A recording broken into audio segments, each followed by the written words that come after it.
anti-counterfeiting trade agreement and their relation and how are they governing the protection of digital rights management.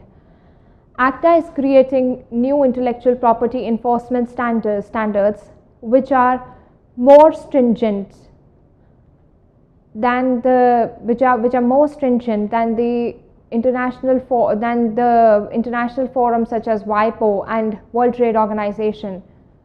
These negotiations take place secretly and not in open international forums as the negotiations which take place in other international forums such as WIPO and WTO. Through this agreement, the countries aim to increase the authorities of the law enforcement agencies to prohibit digital infringement activities. This agreement was negotiated from 2007 to 2010 but was only ratified by Japan. IP enforcement provisions, that is the intellectual property enforcement provisions to protect online internet service providers by promoting blocking of content and filtering of information.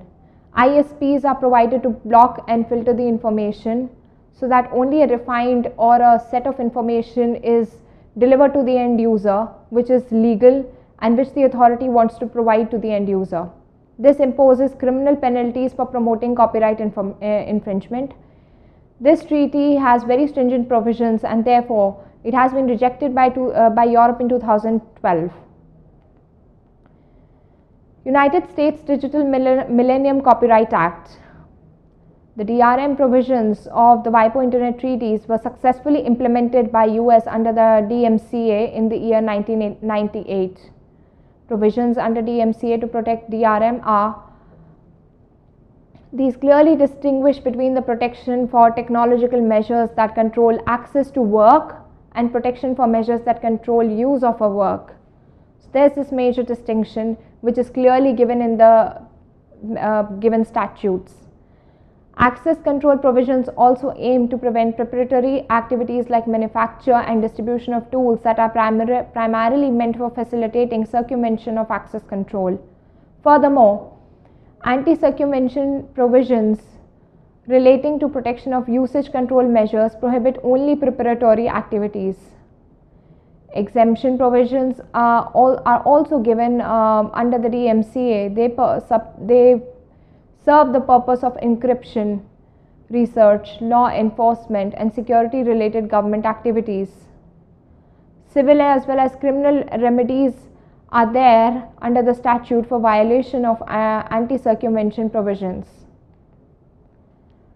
Now I would like to discuss some of the Digital Millennium Copyright Act cases. First one is the Marvel versus NCSoft. In this case, Marvel is suing NCSoft and Cryptic makers who have a massive platform, who have a huge platform of online games for copyright and trademark infringement. Marvel has claimed that because players in the games who create superhero characters to send on in-game missions can make characters that look like Wolverine or the Incredible Hulk. So basically the players who create the superheroes look like Wolverine and Incredible Hulk. So the creation which is being done through the medium of digital rights management are contributing to players' infringement. RIAA versus Charter Communication Archive. The RIAA sought to force the Missouri ISP Charter Communication to turn over the identities of its customers who the RIAA believed had engaged in peer-to-peer file sharing. All those network of devices which are connected in a single network, the different users who are connected in the network are trying to access the content, ebooks, their content and other online material via peer-to-peer file sharing, which is also prohibited, which is unethical. There are more cases. Chamberlain Group versus Skylink Technologies, fighting the abuse of copyright law to stifle competition. EFF helped Skylink score a very important victory in the Federal Circuit that puts much needed limits on the controversial anti-circumvention provision of DMCA. Chamberlain is a manufacturer of garage doors. It invoked the provision to stop Skylink from selling a universal remote that works with Chamberlain garage doors. The court rejected because these provisions were stifling the competition, noting that if it adopted company's interpretation of DMCA, it would threaten many legitimate users of software within electronic and computer products. So this was anti-competitive, something the law must aim to protect. Lexmark versus Static Control Case Archive. EFF helped defend a printer cartridge company against a competitor's overreaching copyright claims under the DMCA. Lexmark actually brought a lawsuit against Static Control in an effort to eliminate the market for remanufactured or refilled toner cartridges, because if it had not stopped them, they would be manufacturing or producing or refilling the cartridges, which would again be anti-competitive. So in order to protect their own brand for their own protection measure and to stop this piracy, they fought a case against Static Control Case Archive. Now I'm going to talk about the EU Copyright Directive, which is also known as the Information Security Directive of 2001.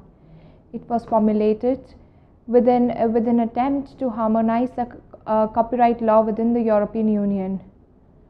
But still, the different member states implement their own national copyright laws in different languages and with certain flexible and different provisions.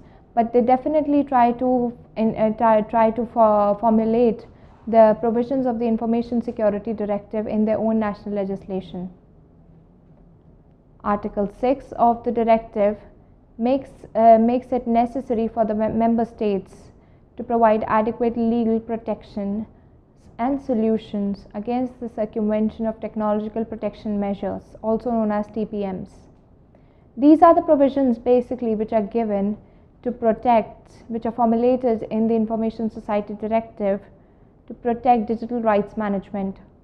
Furthermore, Article 7 of the directive prohibits the tampering and stifling of the rights management information, dealing in such infringed works when the person engaged in such acts as inducing, enabling, or facilitating infringement of copyrights through such actions, such as hacking or piracy, basically.